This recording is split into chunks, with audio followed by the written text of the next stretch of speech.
Amina. Yesu nashimwe cyane. Amina. Ikigwa cyahe tusanzwe umushahara umaze guteka iyi mada. Yafu. Inna lillahi wa inna ilaihi raji'un. Uchangwa leo mwazani. Ikigwa cha chenga kinatomeza gipanze neza. Simba kabisa. Natanze hoja fika 3 zonyene. Haleluya. Amina. Ikigwa kiracari ngaha. Yesu ashimwe cyane. Amina. Banda munyarukirize. Twako turavuga acava ngo muri Katolika niyo njiri yagiye gusoma sivyo. Ko kirikukiye muri Katolika ibyo bibyo byose bavyivye muri Katolika. Tutamesha Nabii Muhammad mu rwa 19. Urupapuro rwa 19. Urupapuro rw'icenda. Maisha ya Nabii Muhammad. Urupapuro rw'icenda. Urupapuro rw'icenda. Hapo wiki. Lakini kuna vitabu vingine vinavyodai kuwa mtume alijifundisha dini hii pambao kwa hao mapadri. Hari ibindi bitabo bivuga Muhammad idini yagiye kujiba ku bapati. Akajibana. Ejo kwiye ku bapati ngi. Atakura kumusara. Haleluya. Reka kibanganirize.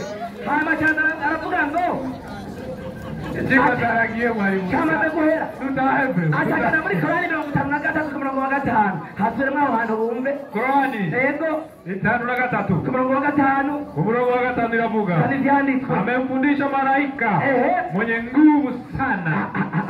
Acha bango bigishwa no malaika w'inkome.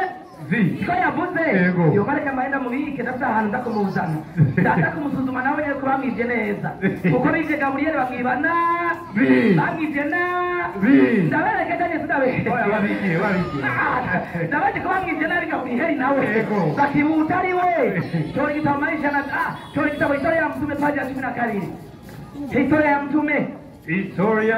Ahonyene kazira paja 12 mbega Gabriel bivye muri Bibiliya bamwije neza bibawe cyane bamwije utariwe dano waicane Historia ya mtume paja 12 hapo wiki ilipokaribia ilitokea dume kubwa la ngamia gonegereje hatazi kisuguru kinini cyane c'indogoba wallahi bado sijaona ngamia mfano wake kubwa sana anayeongopesha nanga wale ndogo biteye ubwoba mbyukuri biteye ubwoba yuko tayari kunitafuna chagira kimbe kanyisha kidogo bakomeza mtume SAW alisema Muhammad atatubwira kuwa huo ni Jibril atakisuguru c'indogo bamwabonye niwe Gabriel wacu muri make Gabriel wa Islam ni kisuguru c'indogo barazivye bavyibana Haleluya Bandanya simbanda mwenye kiti auto mtume ukomeye pressure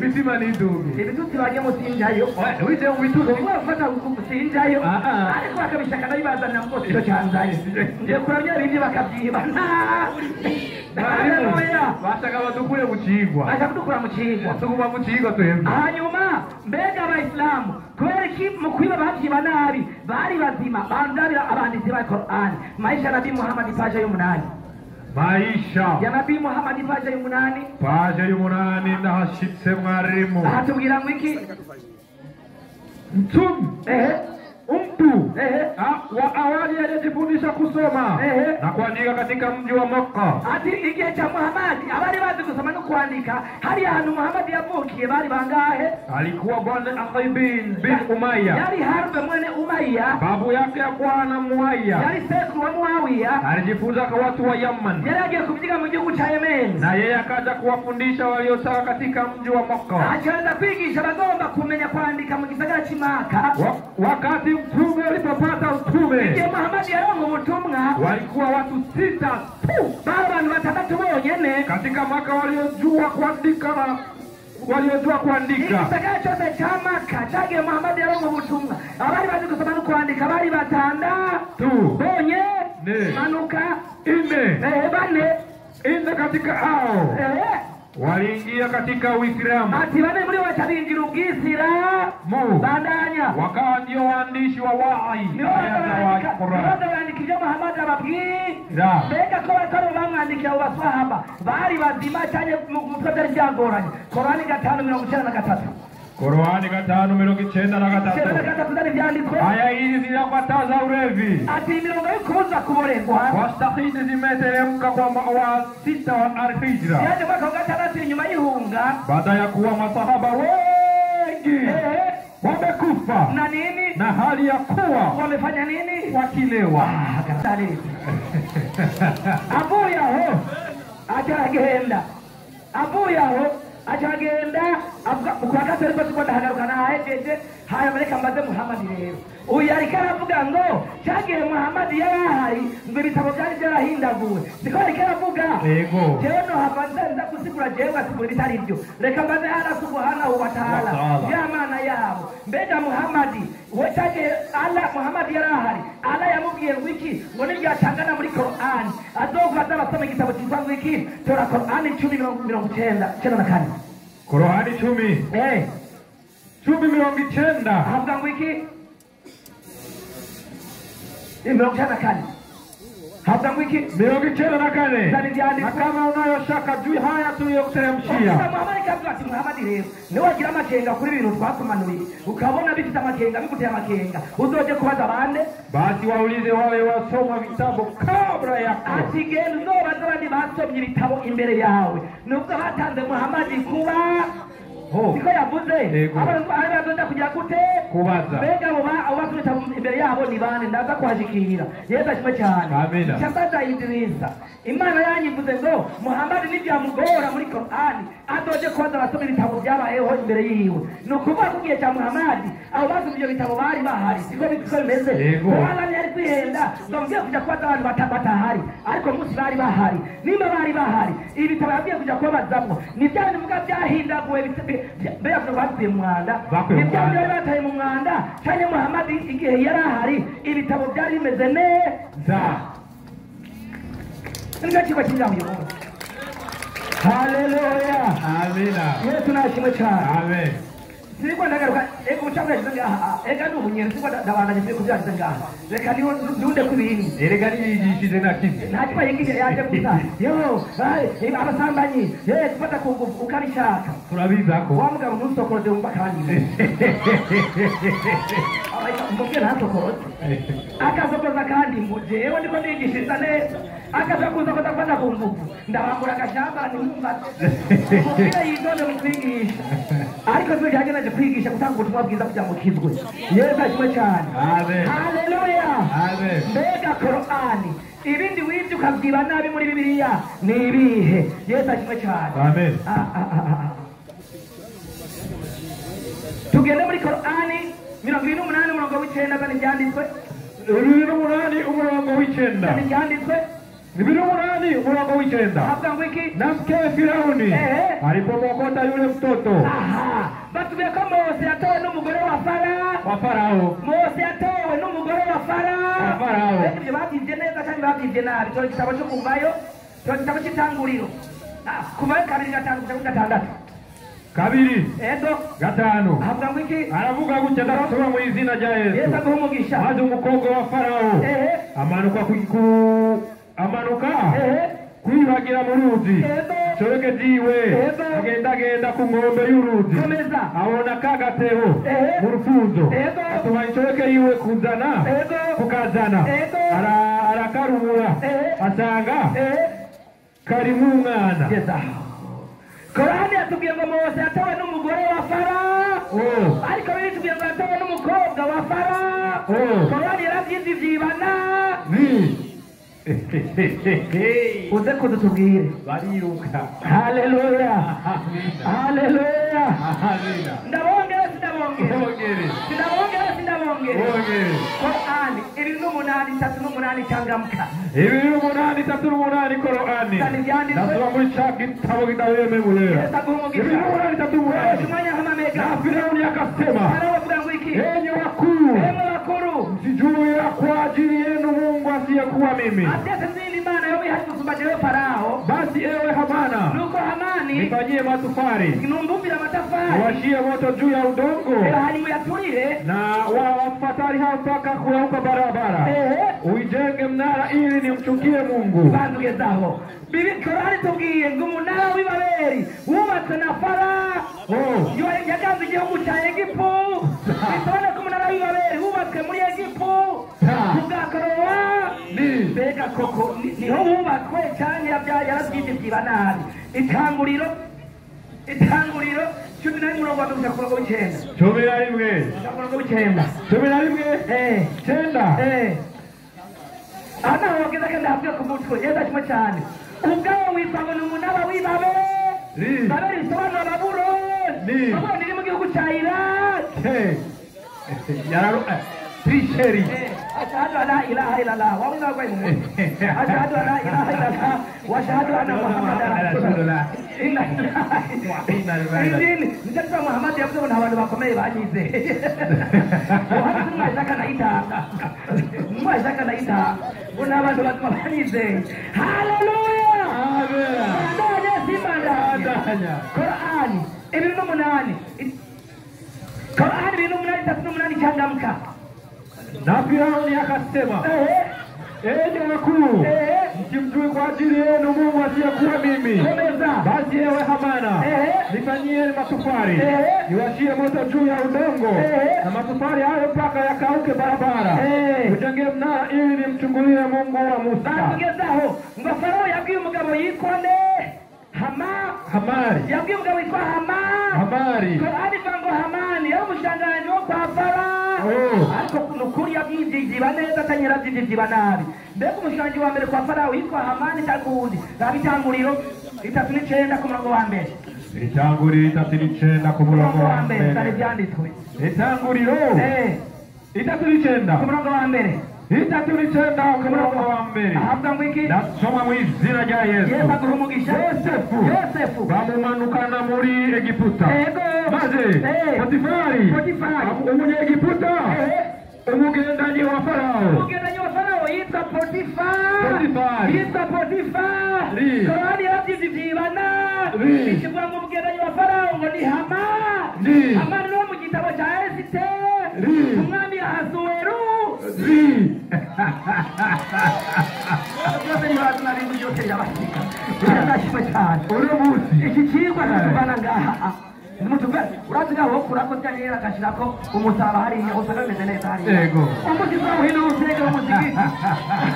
Uhino usengero. Hallelujah. Hallelujah. Hanyuma rero hari mbega basha pastora cy'abandega baje. Idrisa. Oya, umujya pastori ya. Umuntu yashaka ko rutembaga reka ndabaje bagize wa pastori uyu mutamazo wa pastori. Yego. Idrisa rero dirije wa korali. Oya ndo umuntu w'umunyabigega uyu. Atanya kubishoboye. Hallelujah. Tuanda. Oya kibira bazowiki. Tuanda. Mwana kiti. Mwana kitaka urwaruka. Yesu ashimwe cyane. Genda Korani 19:17.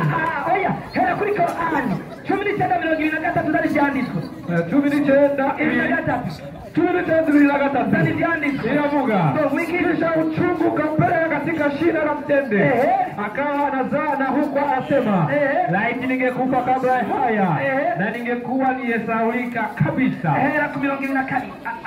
Neza cyane. Havuze ngo Mariya ngibise byaramufashe bimujyana munsi y'igiti cy'itende. Abari habyari Juba Yesu wo muri Korani yavukiye munsi y'igiti cy'itende.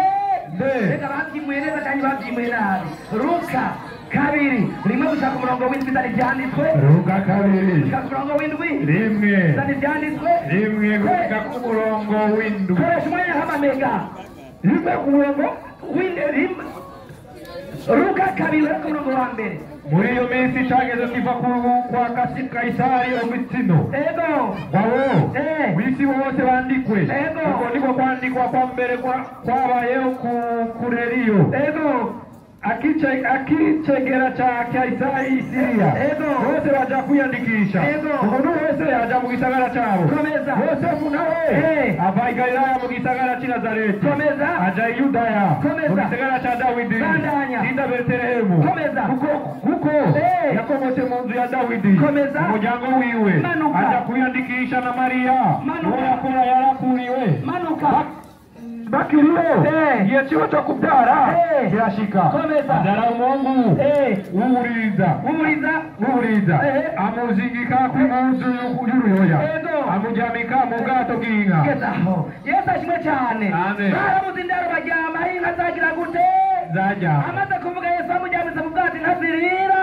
Bisobanura ko yavukiye mu kiraro uwo muri korowani yavukiye munsi y'igiti cy'ite barabyimuye babyimurana.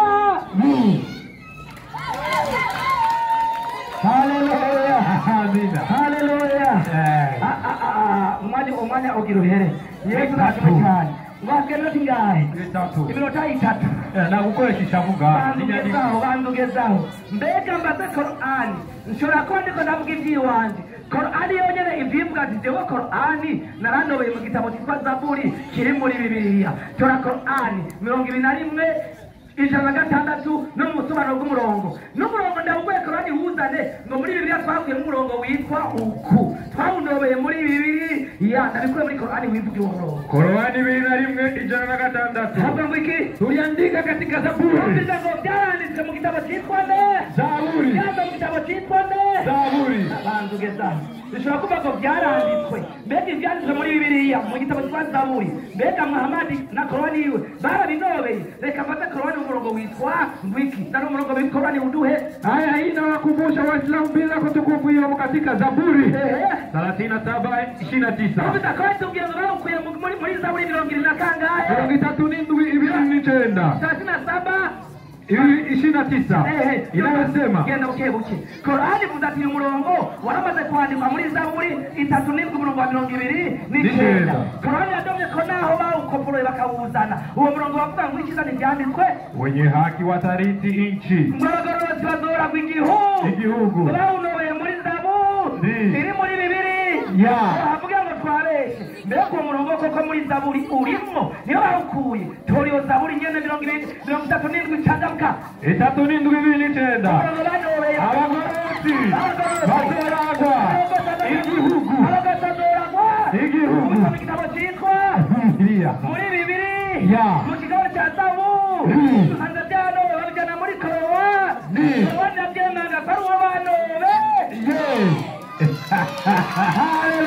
Haleluya. Amina. Mukizera uyu munsi Yesu abahogingo budashira mukamwizera ukuri kose ku ijambo ry'Imana. Yesu nashimwe cyane. Mukizera n'ubugingo budashira mukanga murahabwira bizogenda mwameze babihera umugisha. Amina. Inyandiko ngaha gusa. Haleluya. Kumera amasumwigisha twigishe neza. Twizera inyandiko yera. Assalamu alaikum wa rahmatullahi wa barakatuh. Leka badeshimire woroho Allah subhanahu wa ta'ala nongera sabira abarebigisha bisakari kwasozereje imwe n'abahanuzi umwarimu mwiza Imana Muhammad sallallahu alaihi wasallam. Kigira kabiri reka kimire Pastor Yoshua kubyo agerageje kwigisha no gusigura jena mutahoye ariko ikibazo yagize burya ndera kibonye ndagenda kubere mwarimu ndakwerekana na muganga ndakuvure ikibazo nakubonye ahejeje kuvuga aba umugabo yaje umusazi bidapanze neza mu mutwe yabonye amaniza ukuboko n'abayisilamu batoriki shahada atayibagira yuko Bibiliya ubwayo amadabi ivuga 12 itanguriro nabyazi ndakwigisha uje nawe ikibazo gwaye mu mutwe. Aburahamu yishura umwami w'Isodoma ati kuzoremera Aburahamu yishuye umwami w'Isodoma ati narahiye Uhoraho manitse ukuboko wari uyu ni sakuruza nawe yari yamanitse ukuboko ukuboko yadusome Bibiliya niwe Mana isumba byose.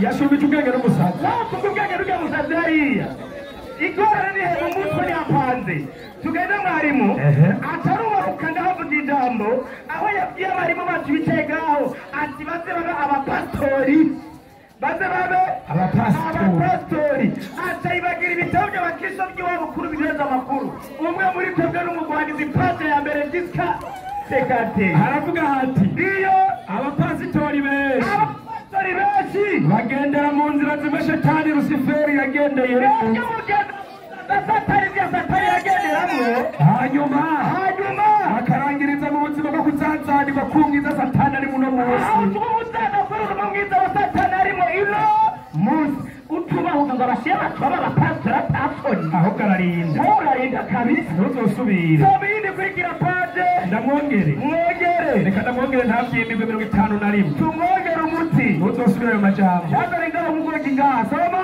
aho usanga ububeshi n'ibinyoma hose aho uzosanga propaganda n'iteka biri ku bubeshi hose urashobora kwemeza udatinya ko habaye ukwinjiranwa n'abadayimoni ndiyo abenshi muri twebwe abapasitori twaremewe impwemu mbi aho mwaremeye amadayimoni mu bikorwa byacu kubera ibinyoma tuvuga muvuga kuvuga ngaha ikinyoma kumena muceyi w'abapasitori haramu mwarimu na bibiri igisiginaye Yeremiya sekate ya sisi ego soma nagiyeyo soma ndamuhereza umuti wabashema abapasitori atandisoni ugiye arenda uzosubira soma Yeremiya ndamuhane n'inkwandiko ngo munyeshuri amigishura muhana Yeremiya 51:6 yego yaruta 56 kabigira 56 ndiyo aravuga hati Imana iravuga iti ndiyo abantu banje babaye intama zizimiye ndiyo kandi abo ni intama mwarimu ngo bamaze ikibazo abakristo bamaze akarina amamarika amaboko turabina amaza Yesu amaboko hejuru intama za Kristo amaboko hejuru urakoze abantu banje babaye intama zizimiye abungere babo barabajimije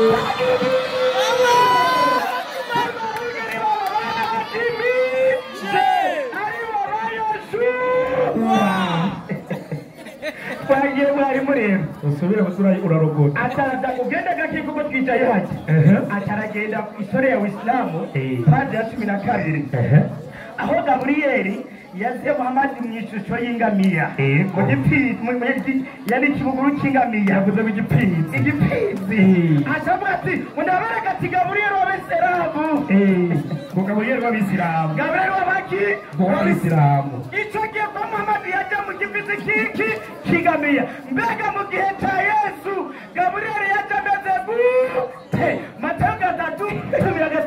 Matayo 3:16 ndiyo achara wako yako poroyi turabe reka turabe soma Matayo 3:16 oya 13 gasoma naco Matayo 3:16 aravuga hati ngeze seze reka mbere seze ndiyo Yesu amaze kubatizwa na Yohana acava mu mazi mazi ijuru riruguruka abona mpwemu w'Imana amanuka asa n'inuma muyindi mvugo acabona Gaburiyeli amanuka asa n'inuma kuno mu gihe cya Yesu Gaburiyeli yameze n'inuma mu gihe cy'Imana agatanga igipfizi kingamiya ikibazo kiri mu mutwe soma uwo mu Qur'ani ndiyo kandi ya 14 mwarimu reka tubigishe ngene Gaburiyeli yaje reka ndabigishe rero n'abarimu mbega uko Muhammad yabaye ku isi imyaka 63 mu yindi myaka Gaburiyeli yazira Muhammad ameze gute uri mu Qur'ani inasema ndiyo malaika anakuja kwa umbe la binadamu ati malaika Gaburiyeli yarazira Muhammad kundemano y'umuntu bwite umuntu bwitaho ndiyo ya pili malaika kuja kwenye sura halisi iyindi kirigera kabiri yaramuzira Muhammad afite ishusho yiwe bwite katika sura halisi isura yiwe bwite y'umalaika ndiyo indi alikuwa anakuja kwa sura ya mnyama mwindi mukiri gihe yaramuzira afite ishusho y'igikoko ukuri kuyazira Muhammad alikuwa anakuja kwa msukumo moyoni cyangwa ikiri gihe yaramuzira akamwinjira mu mutima wiwe mu mushaha wiwe aje kumuhishuri genda usome korani wigereka bigerageza apara kuzana ngaho ubujuju bwawe ngaha twagiye rero tugende mwarimu nkurikire none ubujuju nyene se ubujuju nyene ataravuga ati ngo Yesu yavukiye mwiki ngo mu bwato bw'inka mwiki mu bwato ikibazo mwarimu Yesu avuka mu muryango w'icyami w'umwami Dawudi iyumvira kuvuka mu bwami ugaca uvukira mu bwato nk'uko umwana wa perezida Sebarundi agaca avukira mu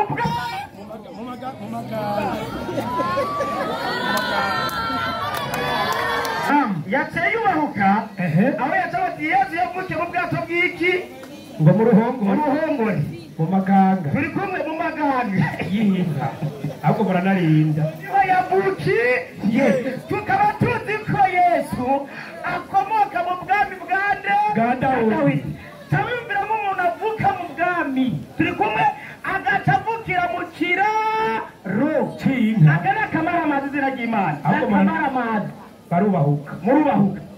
murubahuka kumbe mwarimu twebwe duce tubara neza ko kiya gitabo yarigiye kudusomera hajya bwa bundi nyandiko wamuhaye no kumwigisha ntabwo yigeze atahu niyo atahuye kabisa ariko tuba tumwigishe rero turi kumwe somera Yohani 2:2 aho yaciye asoma Qur'ani ngo Muhammadi turi kumwe yaragize kopi muri Bibiliya atabikopya nabi atayibagira intumwa z'Imana zose zahawe ibitabo mw'ibyo bitabo zagiye zihabwa amajambo arimo harimo ayagenda asusara n'izindi ntumwa igitabo yahawe akaba rero 7:2 Yohani haravuga hati Mose yabahaye ugukebwa ati itegeko ryo guteranwa riri muri Taurati ndiyo Yesu ati Mose yabahaye ugukebwa uguteramugwa ndiyo urumva Yesu yaranobeye Yesu matagiye kunorera muri Taurati kwa Mose Mose yabahaye ugukebwa aha Yesu yakubise kudeyi kwa Mose ndiyo mugabo ni kwavuye kuri Mose ariko mu gukebwa iryo tegeko navuye kwa Mose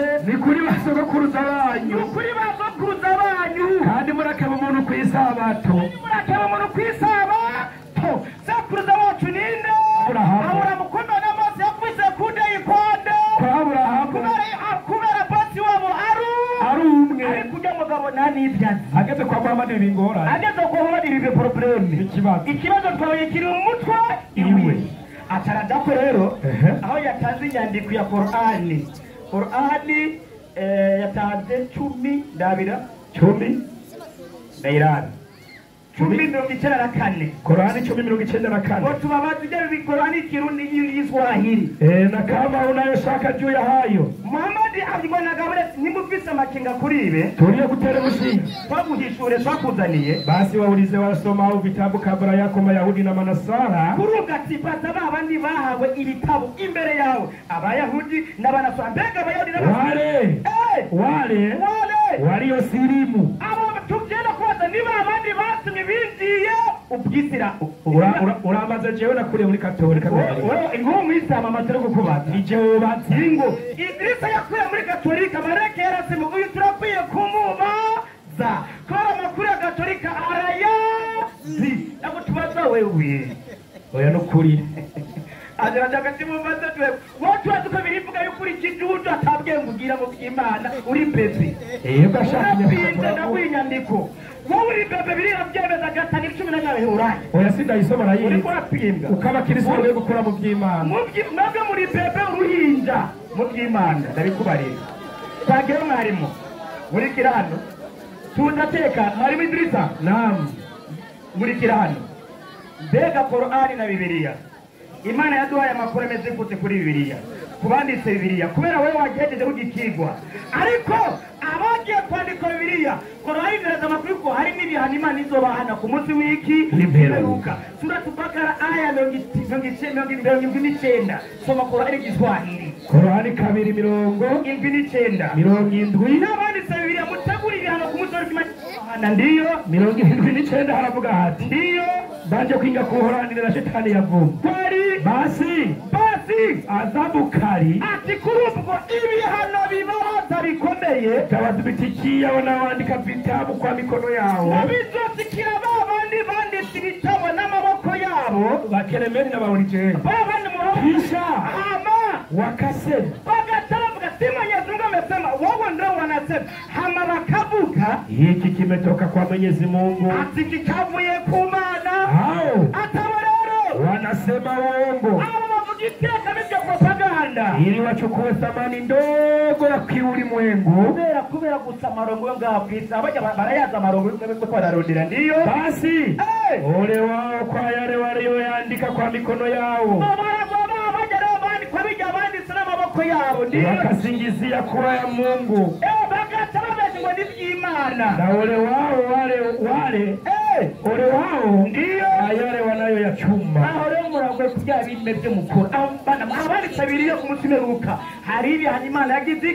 yabateguriye kuko nta nubwo y'Imana hawe igitabo cyitwa Bibiliya yo ntiba. iyo muri Bibiliya mu gitabo cy'Amatayo ati ubutumwa bwiza uko bwanditswe na Matayo. Yesu ahabwa igitabo cyanditswe nande na Matayo. Yesu ntabwo yigeze ahabwa injiri yanditse nande na Yohana, ntiyigeze ahabwa injiri yanditswe na Mariko cyangwa Luka wa muganga w'ikirundi. ataraza ko Marimo ukuri ari umuganga w'ikirundi Luka. no muri Bibiliya haro na Yesu umupfumu ngaho muri Bibiliya haro Yesu umupfumu.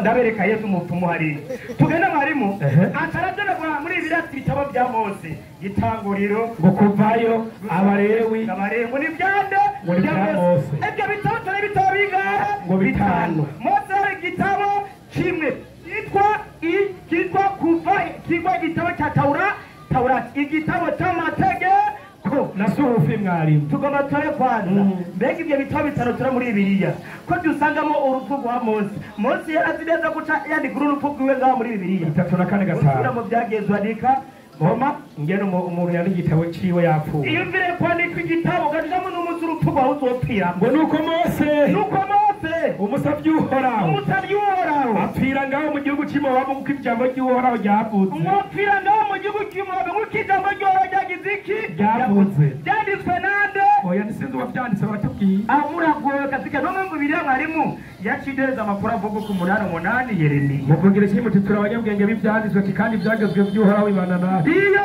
erega abanditsi banyu bandikije ikaramu y'ibitabo. abanditsi banyu banditse bakoze ikaramu y'iteka mitwe y'ikinyoma, banditse ibitari iby'ukuri, banditse propaganda z'ukuri, ugatuza kuringanisha na Qur'an. bora izina ry'Imana tana kabaramazi ikinyoma mwahimbye utuzana Imana rero mwarimu tuma Imana ko kirazi byose irazi bizo n'ibyo bazo imbere ibyo bazokora. Imana ihirize amakuru yayo Muhammad sallallahu alaihi wasallam, amakuru aza avuga kusomera Qur'ani 5:48 5:48 amakuru Imana yayo Muhammad ano nango yanditswe n'imboreko na Imana zo kwandikira ibitabo nk'ibi.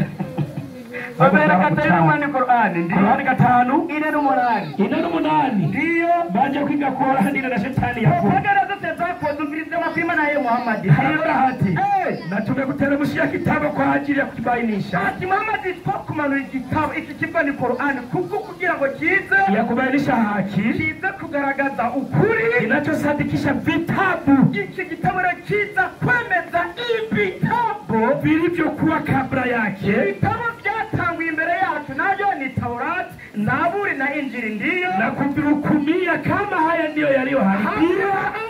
yaje gucira urubanza ibitabo byatangwa kugira ngo kigaragaze ibi nibyo bononye au ndiyo yaliyosalimika. Kage ibi nibyo batoranye batashizemo amaboko yao. Ndiyo basi wahukumu baina yao kwa yale yaliyoyateremsha Mwenyezi Mungu. Ahorega ngo kugira umuti urubanza kwa biki Imana yamanuye ngaho ku isi, wala usifuate matamanio yao kwa kuacha haki. Ariko byugo Muhammad ati baho kumuko Imana kumanuriye kuri ubwo nukwikana amasantima yabo ureke ukuri iliyokufikia yakushikiye kuri kwa gushikiye na kila umma katika nyinyi binadamu na buri generation muri mwe bw'abantu tumeujalia sharia yake na njia yake. Buri generation twarayimanuriye amategeko n'inzira yayo, na kama Mwenyezi Mungu angelitaka na yero Imana ikigomba angekufanyieni kundi moja la kufuata sharia moja, yari kubagira mwebwe generation imwe gukurikira amategeko amugeze ngaho tahugeze ngaho. Qur'ani rero byose bigiye kumugaragaro, avuga muraturusha Qur'ani byose bishizehe kumugaragaro. Bibiliya rero mwarimu impamvu Bibiliya cyambere kimwe itoza Korani igire kopi muri Bibiliya nuko mu bitabo by'Imana yamanuye ku isi nta gitabo na kimwe kitwa Bibiliya ahubwo Bibiliya nayagira nobeza muri Taburati muri Zaburi no mu Njira yaranobeza urikira mwarimu atatubwira ati Zaburi ngaho ngo niyo Zaburi ngo Dawidi aho harimo Zaburi nyinshi Dawidi yahawe Zaburi imwe reka twabe biri muri bira bya Dawidi twabe byarije muri Zaburi harimo Zaburi 5 hano 50 rimwe harimo niyo abana bakora somba wowe ufate ibyo by'umuryango wanje ubishire muri Zaburi Ewe Zaburi cha Dawidi ahubwo aranarindi ngorane iyi Zaburi yahawe umukuru w'abaririmbyi ati Zaburi yahawe umukuru w'abaririmbyi iyi Zaburi ni ya Dawidi ngo ni ya Dawidi yanditswe hamwe wavugishwa n'Imana Natani yaza kuri we ndiyo Dawudi amaze gusambana na Batisheba abamara ko Dawidi n'uwa Imana yasambanye muri Zaburi mareka amaboko hejuru kugira ngo Muhammad anobere kwa Dawudi kugira ngo Muhammad aze kunobera kwa Dawudi mareka amaboko hejuru turaza kumusambanyi nari umukristo n'umwamani karanje kujya ubitagaje nari umamarika hejuru twarabagundi barabamenye murebye ko bigiteka mitwe propaganda babandi bagura ijambo ry'Imana kubera ko duzinda nawe yabo duzinda zabo twagiye mwarimu Korani vuga ukuri Korani yarahejeje byose yego nukuri Imana kivuga muri Korani inna nahnu nazzalna dhikra wa inna lahu lahafidun ati twebwe nitwe twamanuye iyi Korani kandi twebwe nitwe tuzoyirinda no mu Korani ntabwo yo kubita kude oya nukuri ishobora turaza kubira ko yakubise kude ishobora taraza karimunye turiko tubaje kwanza porepore rero ajya madibadi byose cyangwa kuyajamo kuko wayarangije impamvu ya Korani itoza kunobera muri Bibiliya twisangamo akamaramaza mbere kimwe irivuguruza yonyine ubwayo ariko Korani ni ivuguruza akaba rero Samueli wa mbere 2:4 rimwe Samueli wa mbere ndi 2:4 rimwe Samueli wa mbere 2:4 rimwe ego nyarutsa 2:4 rimwe Samueli wa mbere nyarutsa twire n'umwanya Sange twamababika mu 8:2 Samueli wa mbere 2:4 rimwe nyarutsa mwari mu 2:4 rimwe haravuga hati bukeye Sawuli atabarutse mwari mu mwanya wahe banyire testi nta kibazo turaza kabike gusa karimu wa alaikum salam wa rahmatullahi wa barakatuh takbir Allahu akbar takbir Allahu akbar haleluya babivuye kivuga kiti hagati ya Korani na Bibiliya ni ikihe gitabo cimuye mu kindi kibyimura nabi nicyo cigwa imbere ko amaze ikibazo turatahurana ku kintu kimwe intumwa z'Imana zose zatumwe n'iki n'Imana yashobora gutuma Mose agahuza na Dawudi agahuza na Yesu agahuza na Muhammad kwijambo riba rirungitswe n'umubosi umwe nibisigwa ngo nakayivye kwa naka oya mutahure muti hari iby'Imana yahaye intumwa iyi yongera ibigarukana ku ntumwa iyindi ntumwa yongerera zirabyigisha kubera byose byavuye ku Mana imwe rudende aho nibisigwa ngo kwibaga mu bitabo kuko nta ntumwa y'Imana hari igitabo citwa Bibiliya akabazo kanje naka Korani 3:3 utega amatwi Korani 3:3 hakika Mwenyezi Mungu ati mu by'ukuri uhoraho Imana rugira byose alimchagua Adamu na Nuhu yarachaguye Adamu na Noa na kizazi cha Ibrahimu n'urubyaro rwa Aburahamu na kizazi cha Imrani n'urubyaro rwa Imurani baba yake Musa na Imrani mwingine twebwe mu rurimi rw'Icyarabu se wa Musa yitwa Imurani mu rurimi rw'iki rw'Icyarabu si sawa yitwa nde Imurani ndavuze igituma muzuko komeza na Imrani mwingine aliye baba yake Mariam nundi Imurani ali wese wa Maria si sawa ndio aba bakristo aba birirwa batumena umutwe Yesu ngo yabyawe nande na Maria kandi Yesu ngo waramwizeye cyane ndio si sawa kugira ngo tubone ko Korani yibye muri Bibiliya ku mvugo ya Bibiliya umurongo wa Bibiliya se wa Maria yitwa nde salamu alaykum wa alaykum salam wa rahmatullahi wa barakatuh takbir wa dalilna ibyo cyane hari bwahere ariko ntacu karibu mwenyekiti mwalimu wawe nawe twumva ibyo yishe Sewa Maria. Sewa Maria. Zane vyanditswe no turabire ngaho rero. Zane vyanditswe nawe uraraba ibintu bitangure. Yesu nashimwe cyane. amen Aje ngaho banje kwikingira yibaza ko tuzakuza kumwemerera. Yesu ashimwe. amen Ajamba ngo intumwa zose ngo Noa, Mose, ngo na Yesu, ngo na Muhamadi, ngo bose batumwe n'iki n'Imana. Siko yavuze ariko kugenda kuza kumishura ico kibazo mbanza ngaruka ahantu nyene kuba ariko anza gushira akarimbi kugira ngo ukorokeremo Yesu ashimwe. Mbega Mose na Yesu yarabaye kwa Mose cyane Mose yanditse ibya Yesu azoza Yohana 5:46 cyangwa Yohana oho aravuga hati inena gatandatu iyo mwizera Mose nanje muba munyizeye kubera iki kuko ari ivyanje Mose yanditse ivyande shaka Muhamadi nawe yandika ibya Mose ndaho atazige nabi haleluya amen ariko kubera ko twase testere kuza kumupima intumwa z'Imana zose yavuze zazumvuye ku Mana kiyo cya Antikristo umwe w'anyarwe Muhamadi icyeta cya mbere cya Yohana 2:22 icyeta cya mbere cya Yohana 2:22 kugira ngo Muhamadi ajye mutanyavamo Yohana wa mbere kavuga ngo iki 2:22 zane byanditswe nasoma mu izina rya Yesu umubeshi ninde ataruhakana ko Yesu ari Kristo uwo niwe Antikristo ahakana data wa twese n'umwana ni Antikristo kandi Muhamadi rero mbega Muhamadi uwo uri muri izi ntumwa zanditswe n'Imana cyane uri Antikristo abemera ko Yesu ari umwana w'Imana amaboko hejuru inyigisho za Muhamadi yarahakana ko Yesu ari umwana w'Imana Muhamadi atari Antikristo adakwitwa intumwa nk'abandi icyo turajya azovuga ibitari ibyo yiba akabyibana akavuga ngo Mariya byagwa na Imurani kandi yabyibye reka ndamutunganye rero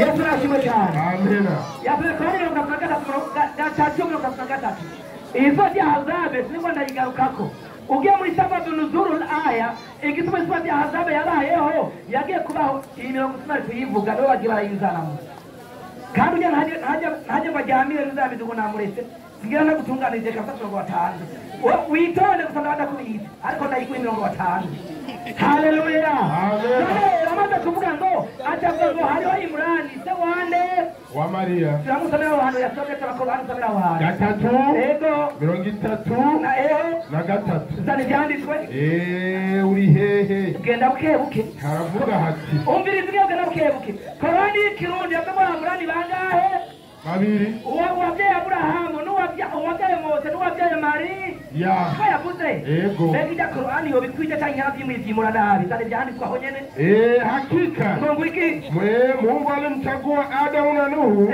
na kizazi cha Ibrahimu na kizazi cha Imrani baba yake Musa na Imrani mwingine aliye baba yake Mariamu juu ya walimwengu wote wa zama zao ngenda aba Imurani ko batandukanye cyane ko ari umwe banobera bakanobera nabi sivyo mbega Imurani wa mbere wewe wabyaye abana bitwa ngwiki genda mu kuvayo 6:20 kuvayo 6:20 turabe neza ko batamwe bakamimura nabi byanditswe kuvayo 6:20 haravuga hati ngwiki ngwiki Amuramu ari wa Murani arongera Yokebedi inasenge babyara Aroni na Mose imyaka Amuramu yamaze ni 137 nukuvuga Mose na Aroni babyawe na Amuramu babyaye na Amuramu ari wa Murani wo muri Koroa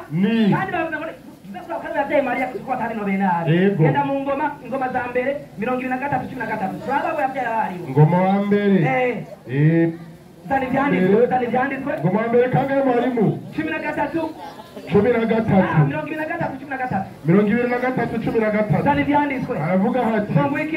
Aravuga hati ndasoma mu izina rya Yesu. Yesu akomugisha. Bene Amuramu. Bari Aroni na Mose. Nande. Kandi Aroni yari yarobanuwe kugira ngo yezwe abo wera cyane. Genda kuva 15:20. Kuva 15:20. Aravuga hati. Songo iki? Igitabo cyo kuvayo 15:20. Ndasoma mu izina rya Yesu. Kandi Miriyamu yavugishwa n'Imana. Mushiki wa Aroni. Mushiki wa Aroni ni Miriya. Miriya. Yabyawe na Amuramu. Bachajimurada bangoneo Mari. Ari Miriya. Haleluya. Ndabaretse ko bariko baravuga. Ari Miriya mu mushiki wa Aroni sicyo bakeneye. Yego. Cyo bakeneye. Korani 19:28 cyangwa 19:28. Sani byanditswe. Korani. Ego. Ati. Songo iki? 19:28. Sani byanditswe. Kitabu cha Yaruka. Haruni. Kama yako yakuwa mtu mbaya. Agezaho. Wao ni Maria nyina wa Yesu. Korani tumego ni mushiki wande. Wa Haruni. Ni mushiki wa Aroni. Ni mushiki wa Aroni. Sasa muri Bibiliya mushiki wa Aroni ni Miriya. Aravyivye bavyibana. Ikibazo kugira cyo kuba yanisi yawe. Hagati y'uyu Miriyamu mushiki wa Aroni n'uyu Maria mushiki wa Aroni nyene wa Korani. Uwo wabyaye Yesu ni Amurani n'uwo. Bavukana na bane. Nani yazana mugisha. Tumukomera masi. Amen.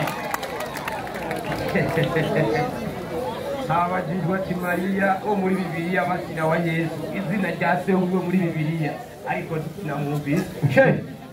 Tafadhali mashukuru ngwino uvuga yuko ikibazo wabaje ko yishyuwe no kutishyuwe. Naam, assalamu alaykum wa rahmatullahi wa barakatuh. Wa alaykum assalam wa rahmatullahi wa barakatuh. Yemwe je ikibazo nibarije sinabajije ngo munaze gutamba hano. Nabajije Korani uvuga ko yimuye ibya Bibiliya. Ndiyo. Korani itubwira se wa Maria nyina wande wa Yesu. Itubwira izina ryiwe. Cyangwa bazani ko Korani tubwiye ko yitwa Imurani mu rurimi rw'Icyarabu. Ndiyo. Naho kugira tubone ko Korani yakoporoye Bibiliya. Ku bwa Bibiliya Maria nyina wa Yesu yabyawe n'uwitwa nde. Wari kumva izina ukama n'umuro ngo ubwira cyo Icyara. Ukamwete muri Bibiliya se yitwa ukumva umurongo nguyu. Basi ugaca wicarira. Ibyo kuza kubyina hano acagenda kuvayo amaramaye. Kuva 15:20. Somo hera 19. 19 yagira ati hagira ngo iki? Kuko hamwe amafarasi ya Farao, imikogote yiwe. N'abagendera ku mafarasi. Mu gihe cya Farao. Byari bimanutse mu kiyaga. Uhoraho abiterneriza kwa amazi y'ikiyaga. Ariko Abisirayeli bo baciye hagati mu kiyaga. Aho nyine 20 n'abaca ku musozi. Kandi Miriyamu yavugishwa n'Imana. Kandi Miriyamu icyo gihe yavugishwa n'iki? N'Imana. Umuntu yemeze ko mu gihe cya Farao Maria nyina wa Yesu yariho agira uko. Nadudu. Wazoe wese kuno bugabo. Ari mu gihe cya Farao. Ndiyo. Ubu Miriyamu yariho mu gihe cyande. Cya Farao. Avugishwa n'iki? N'Imana. Umuntu yemera ko Maria nyina wa Yesu mu gihe cya Farao yariho agira uko. Nadudu ruto. Wababonye ba? Wababonye? Ko n'abari mu bajya. Inamira Ilahi wa ina ilahi ilaju. Naho asubiranye. Ubu Miriyamu yarahari mu gihe cya Farao. Mu gihe cyo kuvayo Maria ntarakavuka nyina wa Yesu. Ntaraba. Na Dawudi ntarabaho ngaha. Ariwe sekuru wiwe. Ngorani kutunyoteza gusa. Azanire mbenganya ngaha. Sasa acaba ngo Muhamadi ngo niwaje kwigisha kwa Yesu ngo atari umwana w'iki w'Imana. Reka gera muri Mariko 3:11. Nibariza abakiriza abemera ko Yesu ari umwana w'Imana mugire gute? kugira tuve ko Muhamadi yanobeye. Soma twumve. Mariko 3:11. Yego. Aragira ati impwemu zihumanye nazo uko zimubonye. Impwemu zihumanye uko zibonye Yesu. Zamwikutse imbere zigasemura zitura umwana w'Imana. Uri umwana w'iki? W'Imana. Kumba amadayimoni yemera nk'abakristo. Wagomba Muhamadi yemera nk'abadayimoni. Ekaze. Ko Yesu ari umwana w'Imana. Bari batamenya. Oya nukuri byo murabyemerera mwenye n'ibyo birarengeye Muhamadi. Ibyo ni byo abantu bamwe impwemu ya dayimoni nibo bemeza ko Imana ibyara. Muhamadi yakwigisha ko Imana ari umuremyi wa byose. Umuremyi wa byose. Imana ntibyara ibiremwa byayo. Ubwo ari upagani. Sasa rero mwarimu amaze gucanganyikirwa yacengana muri Yohana 1:2 Yohana wa mbere. Oya ego saba iyo nyandiko ngo antikristo no ko Yesu ari Kristo 16:20 Yohana nyarutsa 16:20 Yohana. Ubutumwa bwiza bwa Yohana. Umuntu wese atemera ko Yesu ari Kristo ngo ni antikristo. So binyandiko 16:20 Matayo sorry. Babarira. Okay. Matayo 16:20 nagezeyo. Oya nurashika. Haragira bati agira iki? 16:20 Yego. Maze yanikiriza abigisha ngo ntihagire umuntu ababwira ntihagire umuntu ngo babwira ko ari Kristo. None ko Muhammad atakubyemeza Yesu yarabyaha. Yesu ati ntihagire umuntu mubwira ko jewe ndinde Kristo. Reka nibariza Mariya si sawa canke nibariza abanditsi ba Bibiliya Luka 1:21 Luka 2:21 bumvire Ngorane Luka 2:21 Muhammad yari kudashinga intare ngo ni wowe Kristo azi yuko Yesu yabyase isomye inyandiko bakeba Yesu bamushikanira iki bamushikanira Imana yumvaga bakeba Kristo kakeba Yesu ya Kristo ni cyaduka icyo rya Kristo ngo wasizwe amavuta na Dawudi yariswe Kristo asizwe amavuta na inyandiko kandi iminsi munini ishitse ngo akebwe bamwita Yesu iki ryazina yavuzwe n'umumarayika atarasa mwinda atarasa mwiki inda je sindakuvuga ngo ni Kristo rese tiyagira umuntu mubwira ko jewe ndinde Kristo ati jewe ndiye Yesu. Sasa mwalimu hagati ya Biblia na Qur'an ya umhanya salamu alaykum wa alaykum salaam wa rahmatullahi wa barakatuh.